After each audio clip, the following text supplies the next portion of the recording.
And thank you very much for joining us on the Medley Show with Cecil. Of course, my name is Cecil Egbele.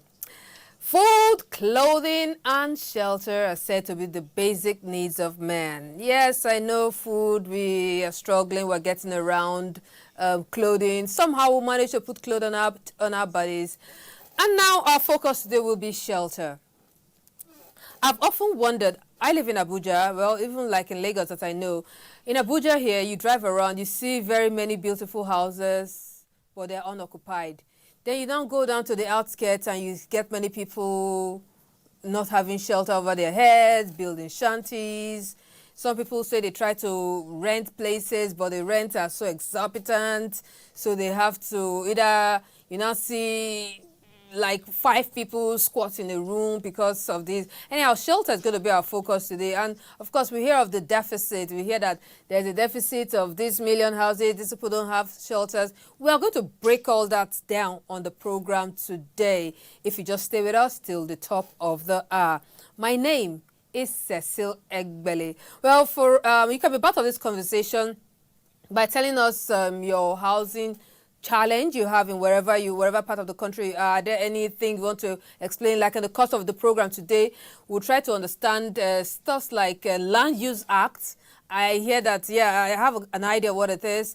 Then there's something else we'll still talk about as we continue, which is tenement rates. Tenement rates. I will get to break all that down as we'll continue today. Anyhow, it's time for us to get a backgrounder of housing as a whole, a background of housing put together by Semben. He tried to chronicle housing from way back till housing shelter as we have it today. All right, so if we are ready, we're going to take this background feature by Semben on shelter, and then you get to meet my guest. Food, water, and shelter are regarded as the basic needs of man. There is no doubt they are very essential to the social, mental, and overall health of an individual. Major cities around the world are characterized by a lot of human and vehicular traffic, with its frantic hustle and bustle, which is also experienced in major cities in Nigeria. With a population of over 200 million and 43 million houses, Nigeria has a housing deficit of about 22 million units. While Abuja City, which has an estimated population of about 3.5 million as of December 2021, the housing deficit of this city is said to be approximately 1.9 million units. So, after all the hustle and bustle, where do these individuals go at night? In places such as Asokoro, Gwarimpa, Maitama, and other highbrow areas in Abuja, there are said to be over 600 houses empty for different reasons. The suburbs surrounding these areas are densely populated, which explains the traffic jams experienced when entering and leaving Abuja municipality during the rush hours. Some of these densely populated areas include Mpape, Nyanya, Dawaki, Lugbe, amongst others, where the many workers within Abuja reside. In a town now, if you want to own a one-bedroom, you have to pay 20 million. Yes, and if you are going by that, even averagely, is an assistant director cannot afford such a house if we have to be realistic with government job. Secondly, the major problem is land acquisition. When they wish to acquire land within the town, it's always so expensive. The best option is for you to go to Yanya, where you can get your 3-bedroom for 10 million, 12 million, you understand. Or you can kind of have an agreement with any developer of any estate, or you can buy your land 1-2 million, and you build your house comfortably, gradually, and everything. While the challenge of decent houses is of concern to the government, the private sector is joining in the solution drive. Today, there are over 50 housing estates within Abuja Municipal, with the list having 50 units. Construction of houses is no longer solely a government venture anymore. There should be government policy on rent control. If government can do that, it will help both the citizens, the developers, the house owners to balance things together. Because If there is rent control, for example, they will say in Maitama, no 2-bedroom should exceed 1.5 or 1 million. It's a simple thing. You as a landlord will realize that they can ask your tenant at any time, how much do you pay for rent? And with that, it has exposed who you are. Today, the Medley Show will be looking into the issue of housing, the scarcity in the midst of abundance.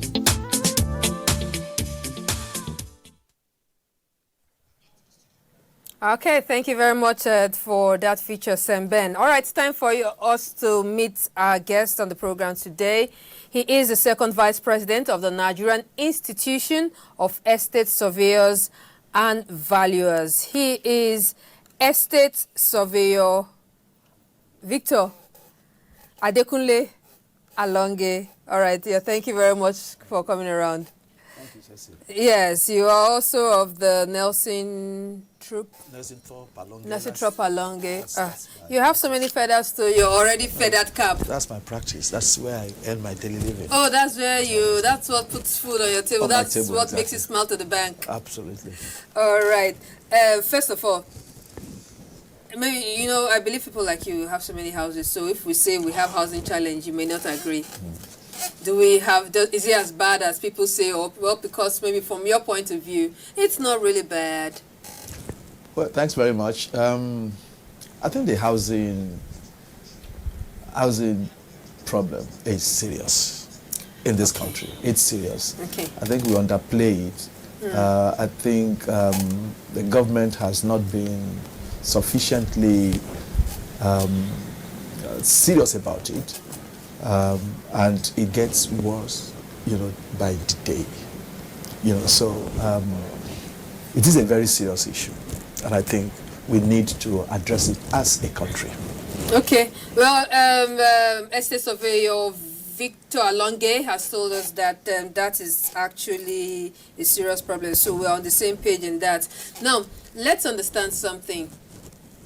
There are so many shanties around. Yep. There are so many slums around. Yep. I know maybe people just see land supposedly deserted and we just go and just build our thing. And one day the tractor comes around to demolish. Yep. They will say, but we try to get houses, but the prices are so high. So tell us why the rise of shanties and slums around town, around the country generally. Yeah, thanks very much. I think the first thing we need to understand is the importance of planning in settlement development, and planning, and then also access to land. Access to land. To land, yes. Access to land actually is absolutely key. When you see, I look at shanties as the black market of the housing market. Black market. Of the housing market. That makes it illegal. It's illegal. Shanties are illegal because they are not actually within the, we have what we call master plan. They are not actually provided for in master plan. The point is, when people don't have access to land easily, then they find a way of actually circumventing the procedure. And the other thing is affordability issue. Wait. Yeah. What about my ancestral land? My great-grandfather left this land. So, suddenly you guys, the big guys, come around and you just want to take over the land and say you like to build skyscraper there. But anyhow, I can just build a hut there. Why drive me away? Unfortunately, the Land Use Act of 1978, right, has actually put a pin to that. Oh. The Land Use Act has vested all lands in the territory or jurisdiction called Nigeria in government. In each state, it is vested in state governors. And the actual point is, whether it's your ancestral land or whatever, you're not going to be denied completely, but the point is that land now belongs to the state for the benefit of all. So you may not be able to do anything you like on your land, because there is also what we call planning regulation. Yes, absolutely. So if you want to build, even if you have land, if you have legal title to land, you want to build anything on it, you still need permission of government, and that is planning. So you can't just wake up and say, I want to build shanty, or I want to build 10-story building, and you continue to build it. You need to conform to the planning regulation. exist within that locality. Well, I hope you guys have provision for those who cannot afford those very fancy houses. Oh, absolutely. The market is there. You have various segments of the market. Just as you have, for instance, in Abuja, you have Maitama, Asokoro. You also have, outskirts. So it depends on your capacity, and that is what happens in settlement. Okay, let's take this message very quickly. This person says, "Hello, Cecil. All right, please, you can be part of this program. Just before I forget, you can reach us and be part of this conversation on our phone line 081-177-82020. The number is showing on your screen. Send us any question you have about houses, land, and estates. Then we'll make attempt to see how much of these we can answer with my guest.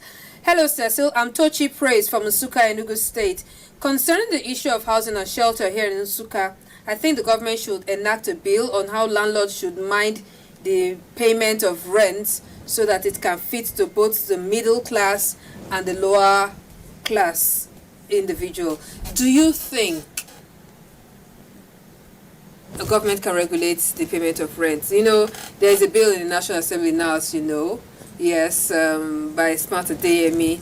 What do you really think is something that is workable and feasible? Well, thanks very much. To be honest with you, it's a populist slogan. It's something that everybody will love. It's probably vote pulling, stunt. I will call it that way. Stunt, okay. Yes, because in the real sense of it, we need to go back to the basics, the economics. All right. You cannot control what you don't produce, and you see, the problem we have in the housing sector is that government still sees housing as a cost, not as an opportunity for investment. Sorry, government see housing as a cost. As a cost, yes, as a cost element to the nation, rather than as an investment. Now, it could be, because you provide for it in the budget or whatever, it could be a cost. But the most important thing we need to understand is that housing is an investment avenue. Look at jurisdictions all over the world. You have participants. You have private sector. You have, public sectors in terms of local authorities, housing association, and so on. But the point actually is, if you cannot, let me use this. Just as in the capital market, you have Guinness, for instance, or or First Bank. Can government legislate and say, look, the dividend that First Bank must pay this year on a yearly basis must be 3 naira per share? Is it possible? If it is not possible, then how can you say that, landlords must not collect more than 5 naira per month? The first thing is we have to look at how the housing is produced. The funding, the banks provide funding for housing development, all right? And the interest rate is actually determined by the bank. You know what? We need to digest this whole big. I know you're trying to break down this. I'm trying to. Yes. Yes, and usually we like actual scenarios. If you have scenarios you can paint, like if you try to paint the stock market thing. Yes. Well, that's fine. We'll come back to talk about that. Let's settle in on something first. Okay. Alternative housing. Yeah. Yes, we could rather than building with blocks and all that, we can have other forms of building. Anyhow, one of our correspondents, one of our assistant producers, Capsi, she put together a feature on alternative houses. She tried to take a look at houses back in the days when we had the mud houses, then to other forms of houses that we can do. We have containers, we have cabins, and we have the bamboo houses and the likes. And I should put together this feature, and let's take a look at it, and then we'll be back to talk alternate housing. Good.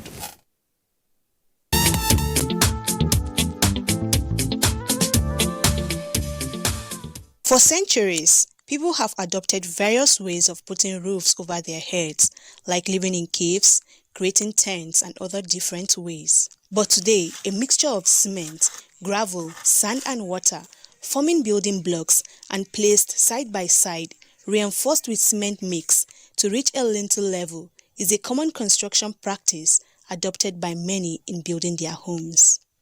With the high demand for these modern construction materials, it's time to consider alternatives to creating shelter. Nigeria is blessed with timber, which is an essential material in building construction. These materials can be used in creating dwellings.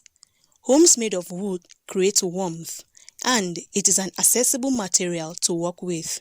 The proposed Lagos Tower in Lagos State is expected to be a masterpiece when completed.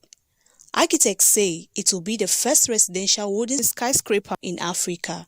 Despite the many advantages of building a wooden accommodation, one of the major challenges to look out for is fire disaster and termite infestation.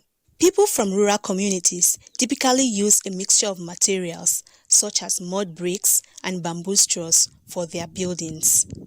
These buildings tend to be more economical and provide a proper temperature throughout the year. A recent study has revealed that mud bricks can be solid and durable construction material for walls and floors, lasting for centuries without developing cracks. Another option for building is the use of containers.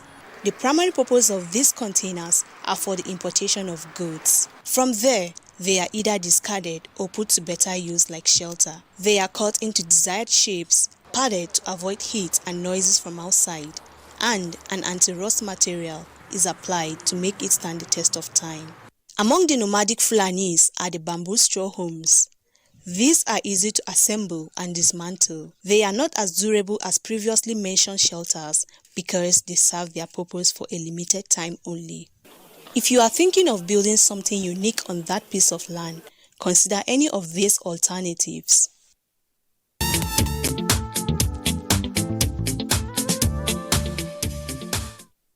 All right, and that's a feature on alternative housing. Victor Alonge, alternative housing besides bricks, blocks and bricks here, are these possible in these our climes? Yes, I think it's absolutely possible. But yes, I need it's got to be. It's possible, but it's got to be research based in terms of practicality of it. Yes, I've seen the documentary that you just shown us. Don't forget that we have gone through what we call civilization, and we have moved away from the dark ages and to this present stage that we are. Even those in the villages understand what it means to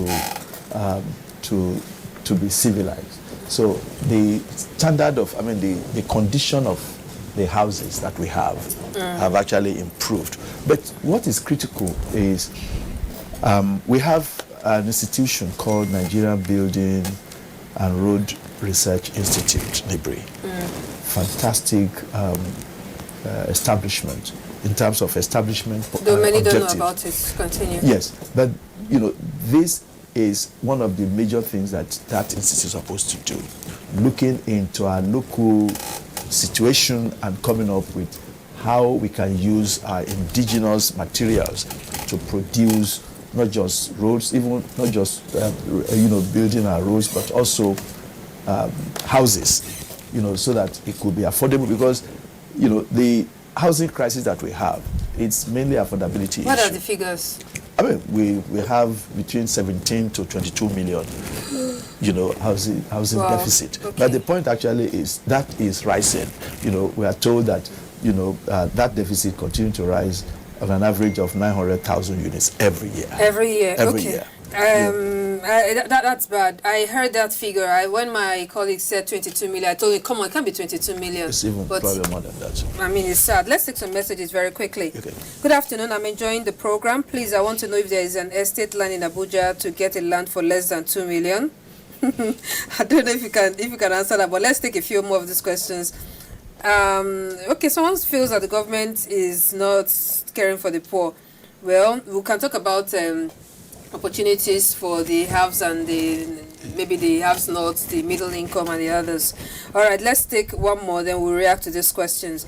I'm Marianne from Abuja. I think there should be a regulation like as soon as possible. The rate of housing is alarming. Just yesterday, I was looking for a house for someone, and the landlord puts a security post for rent at 500,000 naira. It's simply crazy. I just want to believe that's exaggeration. Yeah, maybe maybe she meant a very tiny house for 500,000.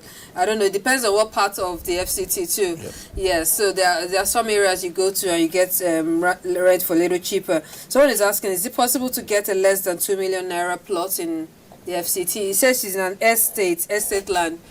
Do you think it's something you can? Yes, I think it is possible. It depends on location, because in property development, including housing, we said the difference in, what makes the difference is actually the location. Yes, what makes it different? Metama and Yaya, they are two different locations. You have the same building in Metama, replicate the same building in Yaya. Same cost in terms of, the size and everything. The rent you get in Metama will be far more than Yaya. So I think, yes, it's possible. It depends on location. If you're talking of, outskirts, yes, you can get. You can. I still believe that we have even 1.5 million, lands around. It depends on the size also. Maybe half plot or something. Yeah. Okay. Someone says, please put your name and where you're writing from. Staying in poor houses does not mean you have. Does it mean you have shelter? Staying in poor housing is asking if it means you have shelter. There's someone else is asking, hello, my name is Hilary. I'm from Enugu State. The house rent in Enugu is now something else. 3-bedroom flats is now 400,000 to 500,000. Oh, I'm so sorry to hear that. Good afternoon. I just want to know if there is any provision for the junior civil servants. Thanks. So this is Namdi Musa from Prison Barracks in Kaduna State. Okay. Yeah. Yeah, I think the issue of civil servants and critical sector workers is absolutely key for government to take seriously, and that is why the concept of social housing is absolutely important. Social housing, like the mass houses they build for civil servants. It's a concept. You see, you can have mass housing, which is probably affordable housing base. But social housing is actually a concept. It is something that is targeted at civil servants, critical sector workers, those who cannot afford to, by virtue of their salaries and whatever, to live within, developed communities. But they are needed within that community, because we have schools in Maitama, we have schools in Wuse and so on. It will be absolutely unfair to ask teachers teaching in Maitama to be living in Yanya. And that is what you don't have in developed countries. So social housing is actually geared towards that, and government needs to take it. It's different from affordable housing.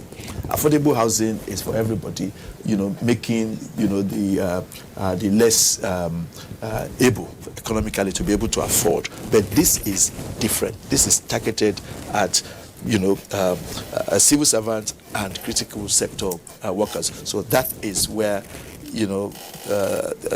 that type of question could be answered. Okay, let's talk about the many unoccupied houses we have around. Yep. You know that we have those, right? Yep. Not just in Abuja, many places. Yep. People just build properties, Yep. which I don't know if for some reasons the rents are too exorbitant, maybe, Yep. or just you just want to build it for whatever reason it is. So what is your institution or Yep. what's doing about it? Well, the Nigerian Institute of Estate Surveyors and Valuers is an umbrella professional body for qualified estate surveyors and valuers practicing in this country. And we were actually recognized by an act of parliament, which was the Estate Surveyors and Valorization Act of 1975.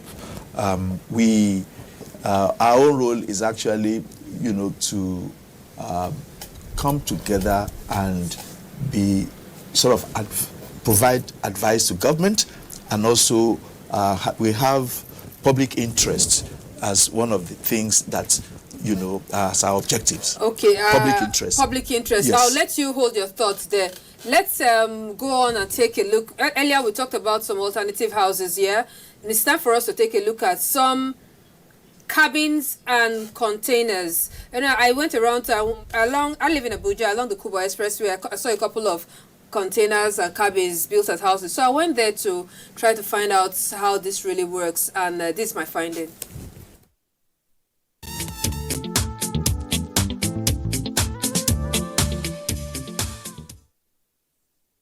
Amanda is a level 10 civil servant and has managed to purchase a plot of land for her family of 5. But her worry is how to go about building the house. So much money is needed in building a fitting home. Her rent will be due in another 3 months. Her family may be relocating to another state soon. And then an idea strikes. Why not opt for an alternative to bricks and mortars, cabins and containers? The journey of these mobile and stylish homes start from the ports. The goods are offloaded, and instead of discarding the containers, they are bought over by someone who has plans for them. And that means extra money for the importer. Architectural designs are made to turn these containers into homes and offices, and then construction begins.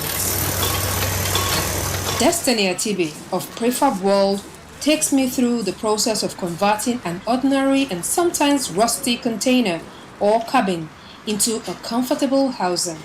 She says constructing these kinds of dwellings takes shorter time compared to conventional buildings, while it has the capabilities of bringing to life any building style.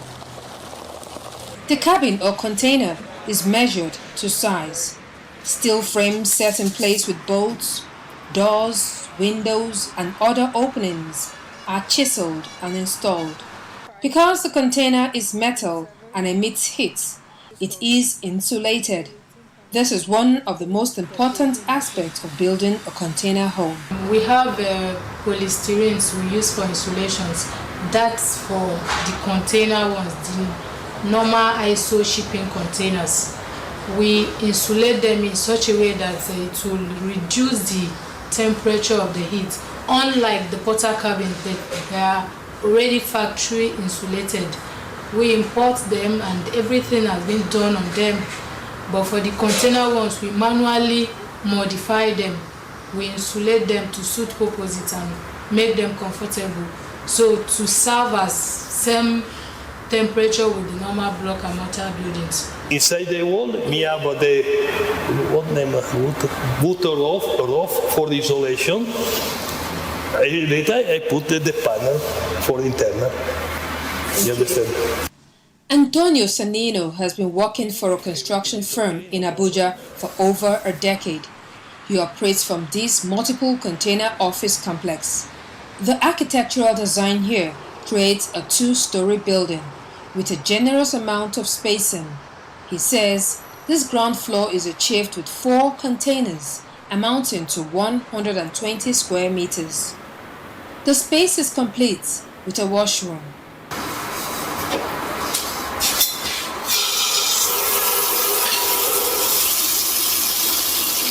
Okay. The toilet, no problem. Flushing. This material is very good because it's very neat for clean. It's very simple for maintain. This is polyurethane panels. They are more like a sandwich panels. These panels we use for cooling. They retain heat, sound, and has the capacity of retaining fire. It's a fire resistance panel. Okay, so this is the restroom. Yes. Let's have a look at what it's in. So majorly it's like this until when we deliver them, we install the fittings. The toilet seater, the shower tray, hose and all that. Cabins and container houses work better if a land space is available. Now Amanda knows what to do. Have a cabin or container home designed to her taste and within her budget, constructed and installed in her land, and when she's set to move, her home goes with her.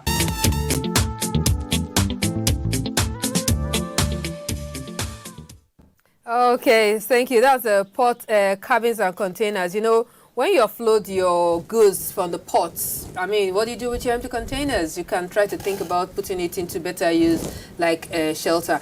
But you have to have a land to do that, right? Absolutely. Yeah, so, but we just see a few of these around. Are these really feasible in our climate, where we are with our weather and everything? Can container and cabin houses work? Well, I think nothing is impossible, because we need to understand the difference between housing and shelter. You see, shelter, yeah, there are two different things. Shelter is actually a form of, protection.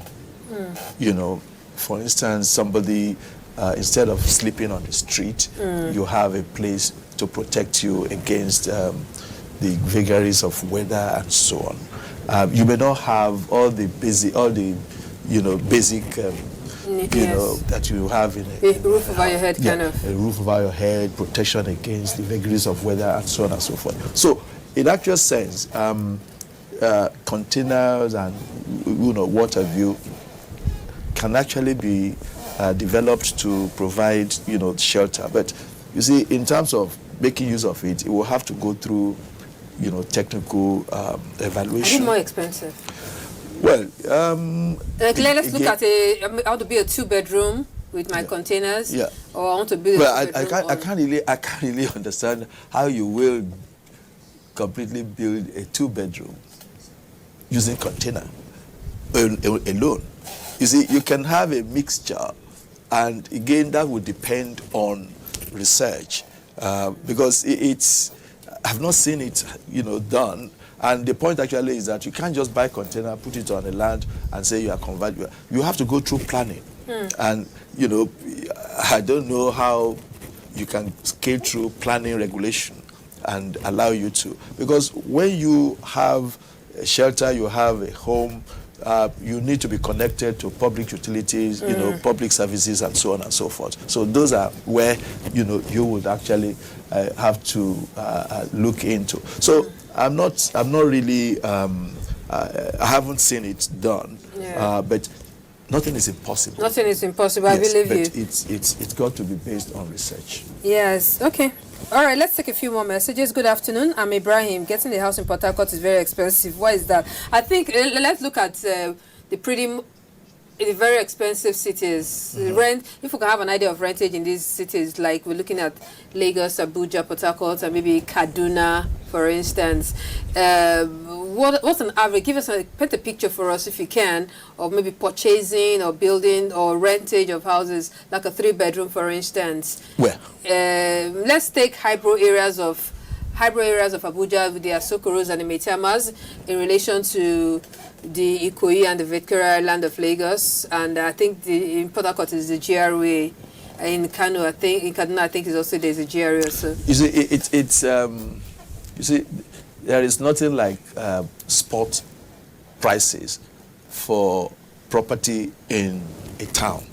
You see, we have regional property market, just be technical, and you have local property market. As a matter of fact, property market can actually be demarcated through maybe streets or an area. So it depends. Even in Maitama, for instance, in Abuja, you can have variations in values depending on where in Maitama. You understand the point? The same thing in Ikoyi, Victoria Island, and so on and so forth. Yeah, that's but true. what you may have is an average. You understand the point? Which means that taking all those prices and then finding an average. For instance, in Wuse, you may be looking at a 4-bedroom house, whether it's detached, that is on its own, or it's semi-detached, where you have two built together, or terrace houses. So the prices are different. Terraces where you have more than two, linked together. So the prices, actually vary.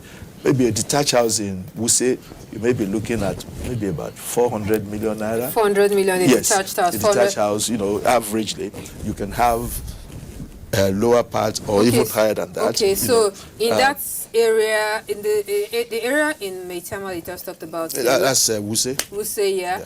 In Lagos, where do we liken? Yeah, if you liken, we say you can liken, we say to maybe Ikeja GRA. Ikeja GRA. So Yes. a rent around that area is Rent or property the prices. property. Yeah, that same property. That same property is probably around the same price. Yeah.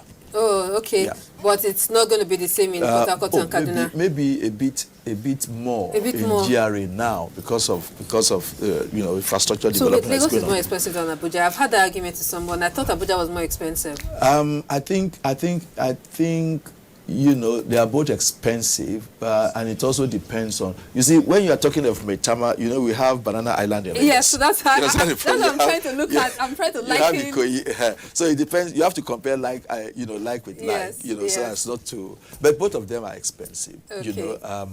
And I think. But one thing about the prices in those locations is that the Lagos property prices are much more sustainable because of the economic activities in Lagos. Whereas Abuja is a civil servant. They call us a civil servant. It's a government, yeah. So most of the activities in Abuja is actually determined by government. So that's the. So some people have actually said the prices in Abuja are artificial. Yes, I get it. So. All right, so let's take a little more. Let's take a few more questions. And if you're just joining us, we are talking housing provision in Nigeria, and our phone line is 081-177-8-2020. Why are infrastructure scarce in new areas of the metropolis? You didn't write your name, and I don't know if the question is very clear. Let's take someone else. Who is this? Hello dear, I am Jasaini Mamza from Kaduna. Why is it that government says there are policies on all lands in the state? Why is it that the government says there are policies on all lands in the state, but overpowering the poor masses by demolishing their houses without compensation?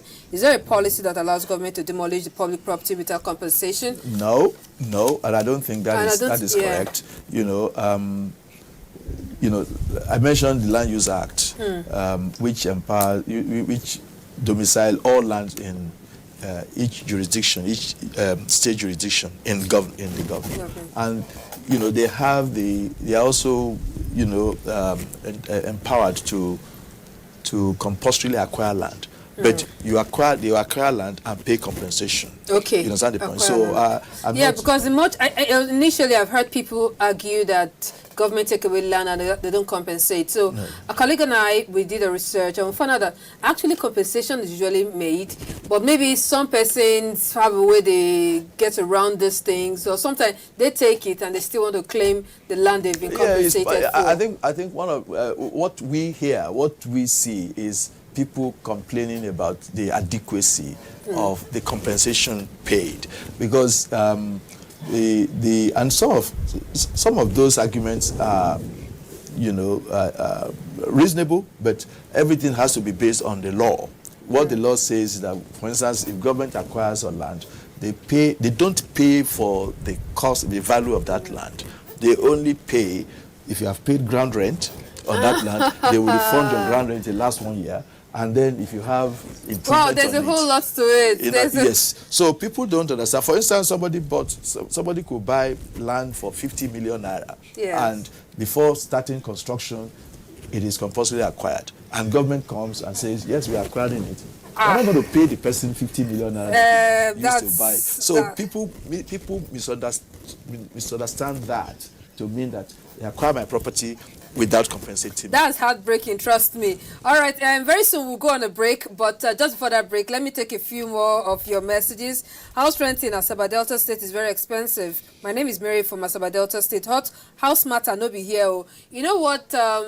I understand the fact that many of us complain that house rent is pretty exorbitant. Trust me, my landlord has just written us that there's an estate developer has taken over our house, and he's sent letters to us that are going to increase our rent. So we had a meeting. We are planning to team up against. Anyhow, we're trying to look into that because it's not funny. I understand. So would you rather opt for what Senator Smart Adeyemi is saying, that you pay your rent monthly?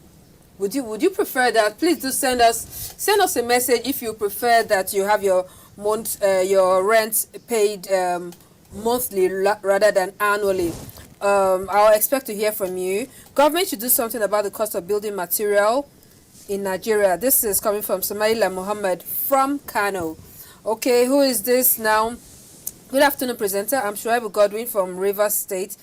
Moderator, ask your guest, what about the area where land is not allowed to be sold? What will the developer do in that case to develop the place? Are there areas where land are not allowed to be sold? Allowed to be sold? I'm not aware of that. You know, that's I don't know. Maybe he may provide more.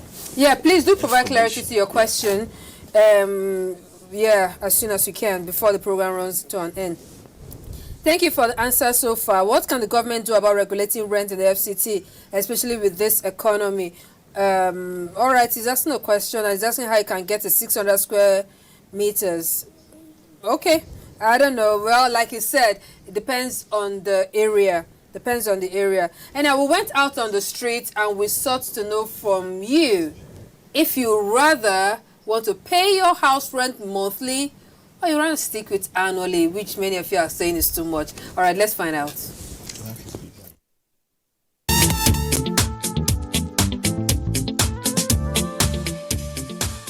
I think annual rent is okay, even though it may have a big, the money might be big. But when you pay for a period of 12 months, you are at rest. I would prefer monthly rent simply because I take monthly salary and the rent is built in that monthly salary. I prefer yearly rent. Yearly rent. Because when you pay it once, you have to rest for quite a number of months, like 12 months before you can pay. I'll prefer yearly rent. Yes, because monthly rent, if you don't have a permanent job, I believe you'll be kicked out every month because sometimes jobs are not stable. I will prefer the yearly rent because if I pay, that will give me the opportunity to focus on another needs that are around. I prefer yearly rent because as a business person, you don't make sales every day. So the little one you make, you gather it up. In 1 year, you can be able to pay your rent. I'll prefer yearly rent payment. So because as a core member, I collect money end of the month. So I'll be able to save up for the year. I'll prefer yearly rent. Take for instance, as a salary earner, it enables you to plan for other things. But if you are stocked up with monthly rent, you'll be so occupied, like burdened, as to how you can, actually remove the money monthly. When you look at the rents, especially in FCT here, it's very high compared to some other urban cities. So it is difficult for many to meet up with monthly rents.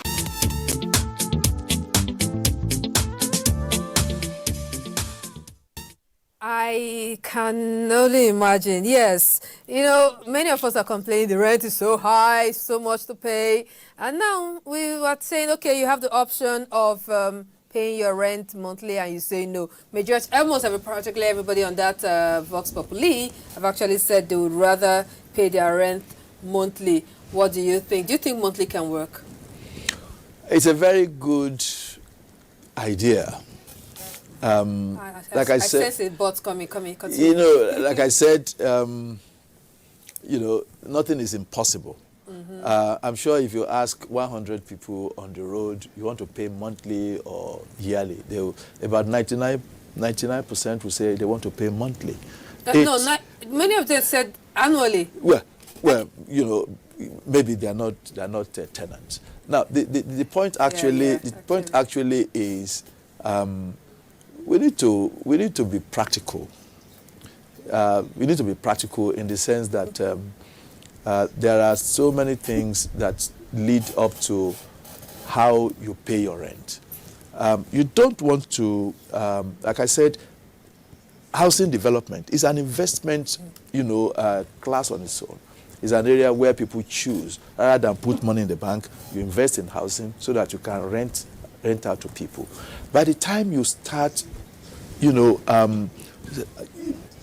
capping rent and saying this is what you can get, you drive away potential investors, and then what you have then is people moving away from there and going to other sectors. And then the shortage that you are talking about, that is where you continue to even see more shortages. So the point really is, it's a good idea. Government has come up with it, but what we need to do now is not to come up and say, look, from the top, you must be paying this. Let's assemble all the necessary professionals, the stakeholders. Let us put us together. How can this work? Because there are socio-political implications to just paying rent on a monthly basis. Do we have, you see, in locations or jurisdictions where we have monthly rent, like in England, for instance, you have, near stable employment. Now you have government support for individuals. So if you're out of work, you can get government I know support and so on. There's so much to talk about it. Of course, we know in some clients, in many other developed clients, rents are paid monthly. I guess they are just used to it. Maybe over time, if we get to settle into that, we may like it. But for now, we are used to annual, and for many people we've asked, they said that they're fine with it. They are fine with it. And well, gradually we gradually run to the end of the program. But we have one more feature, and this one is titled "Surplus in the Midst of Plenty." I told you about the very many houses we have unoccupied, and we wonder why. So Ebere Okafor went out to find out.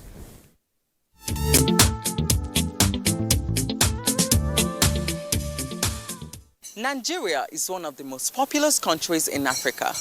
With its growing population comes housing deficits. Without a home, one is deemed unstable, which is why you see a lot of illegal structures in shanty areas.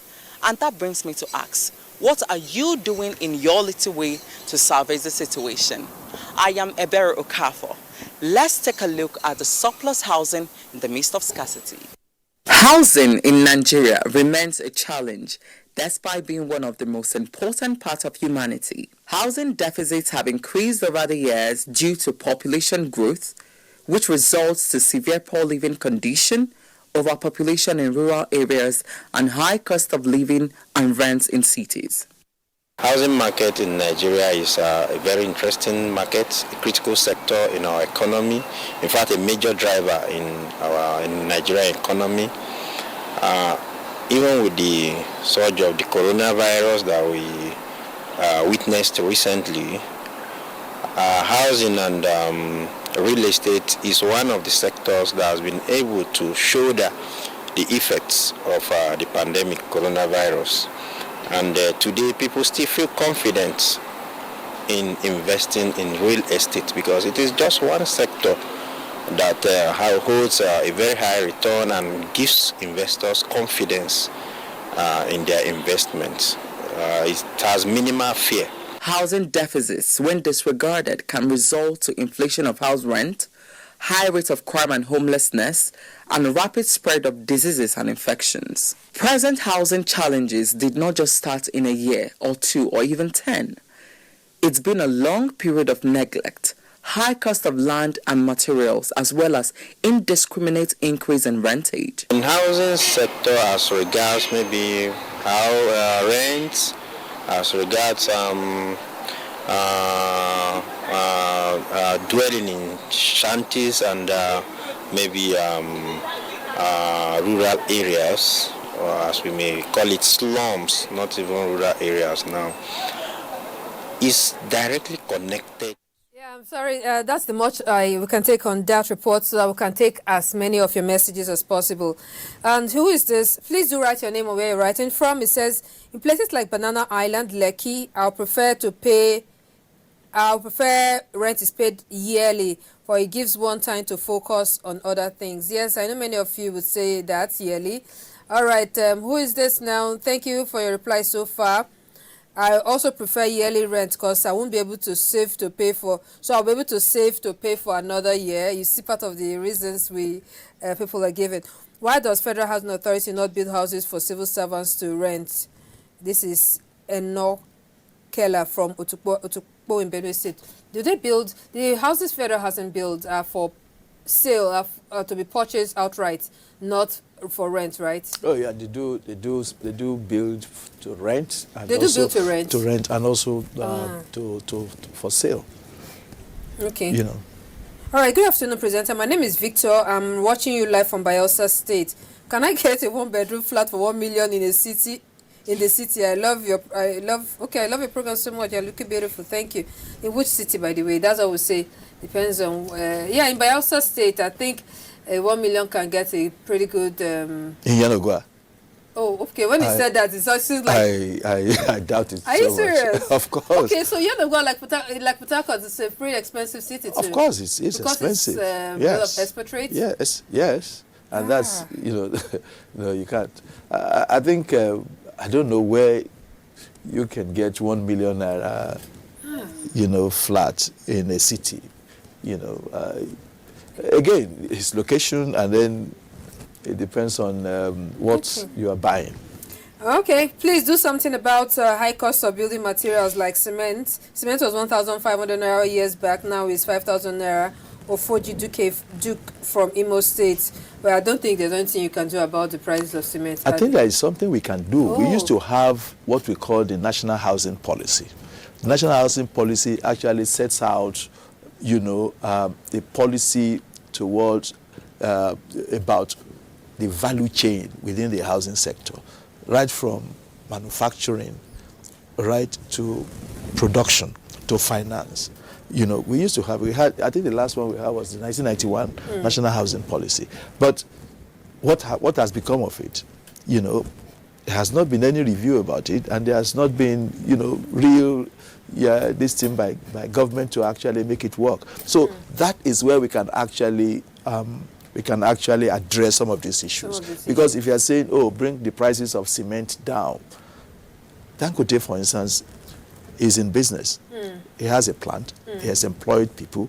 He needs to produce at a profit so that, he can be in business. But government policy, if you have a national housing policy that addresses that, there would be some form of incentive for him, so that he can produce at affordable rate. And it goes for all the other. Okay, so that's why your institution should help us and do something. We try to talk to, I don't know. We keep doing that.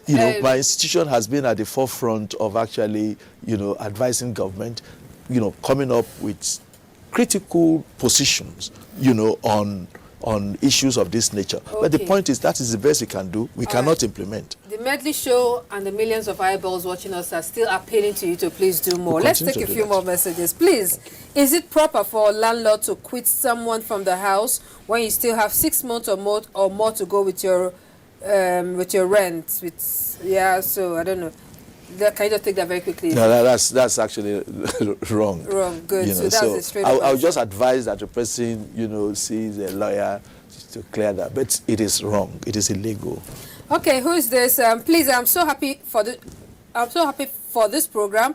I'll be happier if all NTA stations in Nigeria should introduce exactly this program. But please, Asaba rent needs government price regulation. A room and a parlor self-contained in Asaba. Oh my God, many will not believe what I'm saying is the truth. Okay, you have a lengthy message here, but thank you very much for commending this program. This program is actually on the network. That's why you can actually see it where you are. Okay, FCT rent and land cost is expensive because the government purposely refused to open more roads on the outskirts so traffic challenge can be eased. That's what this person is saying. Traffic and house rent. I think there is a ray of hope this year. If you look at the budget this year, something that has never happened before is happening. We have about 8.9% of our budget now to be spent on infrastructure. That is huge, and the whole idea is actually infrastructure actually opens up communities. Yes, and you will see probably. If with the right policies, you will see more participation in housing provision this year. With from what you are seeing. Yeah, from what I've seen. I hope that budget is going to be spent on infrastructure. We will spend it, you know. But if that is the case, that is ambitious of government, and I think the government should be commended for that. Okay, ambitious of government, please, and the commendation, please do help us, and let's see that infrastructure is expanded to other areas so that we can, the traffic, the rush hour traffic is to a large extent. Yeah. All right, very quickly before I say bye-bye. Hello, Cecil. I always admire you and your and I love your program a lot. I like the way you carry yourself. Okay, thank you very much. I appreciate you, Chinyere. All right, I'm sorry I can't take as many of your messages as I would want to, but never mind. Next week we're going to do this again, and trust me, next week is going to be exciting. Do stay with us. And I've been having a chat with the second vice president of the Nigerian Institution of Estate Surveyors and Valuers, Victor Alonge. Thank you very much for coming around. I appreciate it. We've learned a lot. And don't forget that please put in a word so that our housing issues can be eased for many of us. Thank you. Thanks very much, Cecil. My institution is doing our best. We hope for the best. All right. Thank you very much. And for me, it's bye-bye.